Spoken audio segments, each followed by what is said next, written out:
अस्सलाम वालेकुम dear student. आज का टॉपिक साइटोप्लाज्म और साइटोस्केलेटन। साइटो मींस बॉडी या सेल और प्लाज्म मींस प्लाज्मा माया। मींस कि आज हमने आम ज़बान में यूँ कह लिए कि सेल के तालाब के बारे में, सेल के पानी के बारे में हमने पढ़ना है। और साइटोस्केलेटन मींस सेल का ढांचा, सेल के अंदर मौजूद टीयर गार्डर, जिसकी वजह से सेल की एक ख़ास शेप जो होती है सेल को जो मिलती है उसके बारे में हमने पढ़ना है, जो साइटोस्केलेटन सेल को प्रोवाइड करता है। Let's see. साइटोप्लाज्म सेल का प्लाज्मा, सेल का माया, ये सेमी विस्कस होता है, नीम गाढ़ा एंड सेमी ट्रांसपेरेंट मींस के नीम शफाफ। ये सेल मेम्ब्रेन से लेकर न्यूक्लियर एनवेलप तक की जो स्पेस होती है, ये जो साइटोप्लाज्म होता है ये इसमें मौजूद होता है। ठीक है, फिर इसके बाद इसकी कंपोजिशन के साइटोप्लाज्म की बनावट कैसी है, किन चीज़ों से मिलकर बना हुआ होता है। साइटोप्लाज्म के अंदर वाटर होता है, फिर इसके बाद इसके अंदर ऑर्गेनिक मॉलिक्यूल्स होते हैं, प्रोटीन, कार्बोहाइड्रेट्स और लिपिड्स वगैरह। और फिर इसके अलावा साइटोप्लाज्म में होते हैं इनऑर्गेनिक साल्ट, ठीक है, सोडियम, पोटाशियम, क्लोरीन वगैरह जो है, ये तीनों चीज़ें आपस में मिलकर वाटर, ऑर्गेनिक मॉलिक्यूल्स और इनऑर्गेनिक साल्ट ये बनाते हैं साइटोप्लाज्म। फिर इसके बाद जो ऑर्गेनिक मॉलिक्यूल्स सेल के अंदर आते हैं, जो हम खाना खाते हैं, वो चेंज हो जाते हैं प्रोटीन, कार्बोहाइड्रेट्स और लिपिड्स में।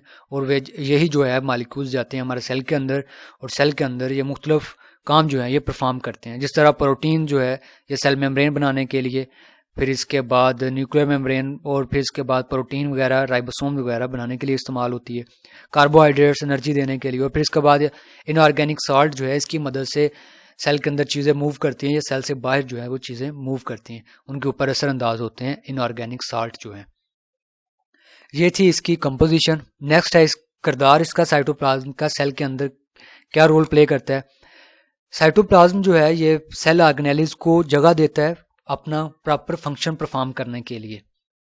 ठीक है, सेल ऑर्गेनेल्स जो है साइटोप्लाज्म के अंदर रहते हुए जो उनका खास फंक्शन है वो परफॉर्म करते हैं। जिस तरह माइटोकॉन्ड्रिया है वो सेलुलर रेस्पिरेशन में किरदार अदा करता है, ठीक है, तो वो मौजूद होता है साइटोप्लाज्म के अंदर, वो उसमें अपना काम कर रहा होता है प्रॉपरली। फिर इसके बाद साइटोप्लाज्म के अंदर बायोकेमिकल रिएक्शन हो रहे होते हैं, कई तरह के बायोकेमिकल रिएक्शन जो है, मेटाबॉलिक रिएक्शन, इसमें नए मॉलिक्यूल्स बन रहे होते हैं या जो लार्ज मॉलिक्यूल्स हैं वो टूट रहे होते हैं। इसकी एक एग्जांपल है ग्लाइकोलाइसिस। ग्लाइकोलाइसिस मींस के क्या होता है कि इसके अंदर ग्लूकोज के मॉलिक्यूल्स की ब्रेकडाउन हो रही होती है, सेलुलर रेस्पिरेशन भी कहते हैं इसमें।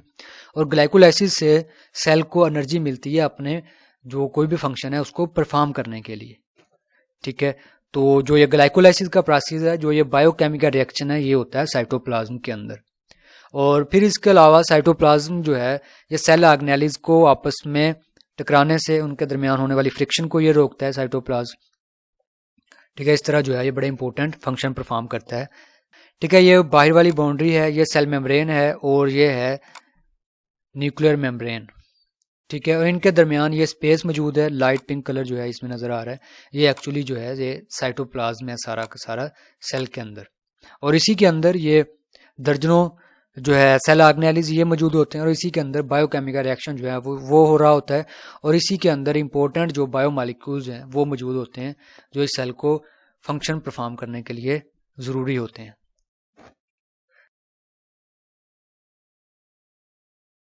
नेक्स्ट जो है इंपॉर्टेंट टॉपिक वो है साइटोस्केलेटन, मींस के सेल का ढांचा, सेल के अंदर रॉड, सरिये वगैरह जो सेल को शेप देते हैं।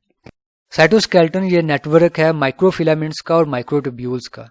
माइक्रोफिलामेंट्स छोटी जो ये सरिये नुमा स्ट्रक्चर्स हैं, और माइक्रोट्यूब्यूल जो ये पाइप लाइक स्ट्रक्चर जो है, इनका पूरा एक जाल मौजूद होता है सेल के अंदर, ये जाल कहलाता है साइटोस्केलेटन।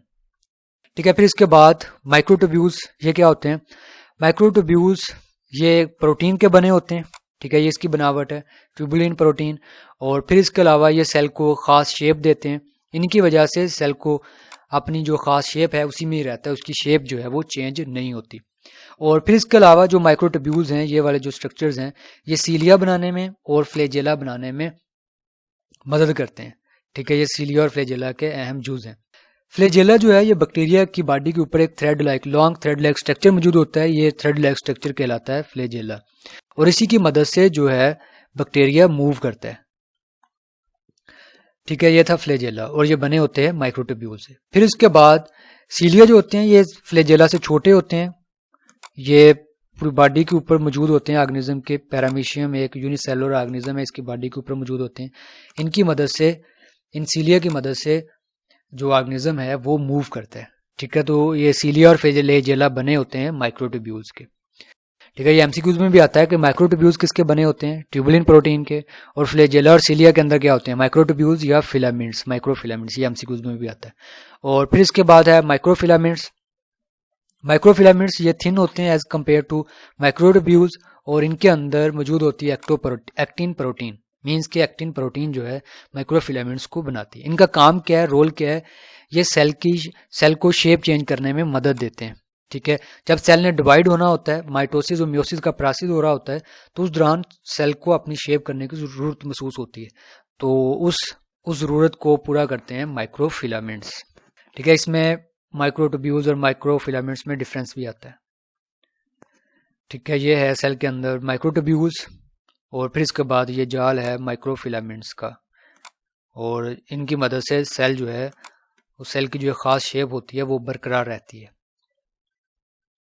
ठीक है। इस टॉपिक में हम देखते हैं इंपॉर्टेंट शॉर्ट क्वेश्चन और लॉन्ग क्वेश्चन कौन से हैं, ठीक है। इस टॉपिक में शॉर्ट क्वेश्चन आया हुआ है, what is mean by cytoskeleton, ठीक है। ये रिपीटिंग शॉर्ट क्वेश्चन है इस टॉपिक में से। और फिर इसके अलावा इसमें से डिफरेंट आता है, इसमें डिफरेंस पूछ लेते हैं एग्जामिनर माइक्रोट्यूब्यूल्स और माइक्रोफिलामेंट्स में। और फिर इसके बाद साइटोप्लाज्म की डेफिनेशन, ये इस टॉपिक में से शॉर्ट क्वेश्चन के लिए। और फिर इसके बाद नोट भी आता है साइटोप्लाज्म के ऊपर लॉन्ग के लिए। ये था आज का टॉपिक, साइटोप्लाज्म और साइटोस्केलेटन, सेल का तालाब और सेल के ढांचा। अल्लाह हाफिज़।